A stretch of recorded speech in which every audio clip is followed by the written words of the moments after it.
An absolute war went down at WWE Clash in Italy 2026, and the wrestling world is still shaking after what just happened in the main event. We knew the tribal combat match between Roman Reigns and Jacob Fatu for the World Heavyweight Championship was going to be violent, but nobody, and I mean nobody, was ready for the sheer destruction and the shocking ending that changed the history of the Bloodline forever. Welcome back, Wrestling Saga. If you missed this historic premium live event, don't worry. In this video we are breaking down every single brutal detail, every near fall, and the massive twist that took place right at the end. Trust me, you need to watch this until the very end because what Solo Sikoa did blew the roof off the stadium. The atmosphere inside the stadium in Turin, Italy was absolutely electric. The fans were divided, the tension was high, and you could feel the hatred between these two men. When the bell rang, Roman Reigns and Jacob Fatu stood face to face in the center of the ring. Roman had that classic arrogant smile on his face, looking completely confident, but Jacob Fatu, he looked like a wild animal ready to tear his opponent apart. And that is exactly what he did. As soon as the match started, Jacob Fatu launched a relentless, explosive attack on Roman Reigns. Because it was a tribal combat match, there were absolutely no rules and no disqualifications. Anything and everything was legal. Within the first few minutes, Kendo sticks and steel chairs were brought into the ring.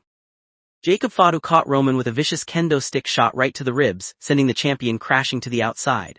Roman tried to fight back with a heavy right hand, but Jacob's speed and raw power were just overwhelming.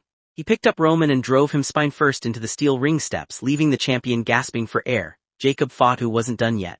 He wanted to completely erase Roman Reigns from WWE. Jacob cleared off the main announcer's table, dragged Roman's battered body and laid him flat across it. Fatu then climbed all the way to the top turnbuckle. The crowd was screaming, knowing what was coming next. Jacob Fatu flew through the air, delivering a massive high-flying splash right onto Roman Reigns, crashing straight through the announcer's table. The table exploded into pieces and both men were buried in the wreckage. It was a terrifying moment. Somehow, Jacob dragged Roman back into the ring for the cover. The referee counted 1, 2, but Roman Reigns barely got his shoulder up at the last possible millisecond. Jacob Fatu was furious. He went under the ring, grabbed a steel chair and began targeting Roman's back, leaving visible bruises. But a tribal chief doesn't stay down easily. Roman found an opening, hit a massive uppercut to stop Jacob's momentum and followed it up with a thunderous Superman punch. Jacob stumbled, but shockingly, he didn't fall. He bounced off the ropes and hit Roman with a brutal dropkick that sent Roman flying into the corner. Both superstars were now completely exhausted, bleeding and running on pure adrenaline. Jacob Fatu set Roman up in the middle of the ring and lifted him onto his shoulders for his signature Samoan drop to finish the match. But right at that moment, the entire arena went into a frenzy. The screen cut away, and suddenly, Solo Sikoa and the MFTs appeared on the entry ramp. The distraction was instant. Total chaos broke out at ringside as the referee and Jacob Fatu locked eyes on Solo Sikoa. Jacob's focus was broken for just a split second, but against a man like Roman Reigns, a split second is all it takes. Roman Reigns used the distraction to gather every single ounce of strength left in his body.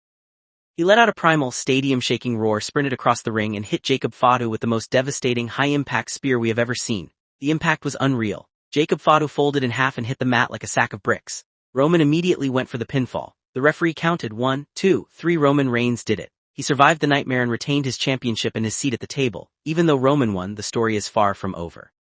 The shocking appearance of Solo Sikoa and the MFTs makes it clear that the war for the Bloodline is just getting started.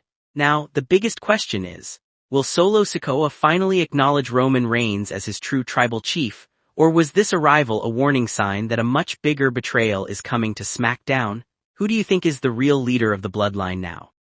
Drop your theories in the comment section below. If you loved this breakdown, smash that like button, share this video with your wrestling friends, and subscribe to Wrestling Saga for more fast, non-stop WWE updates. See you guys in the next video.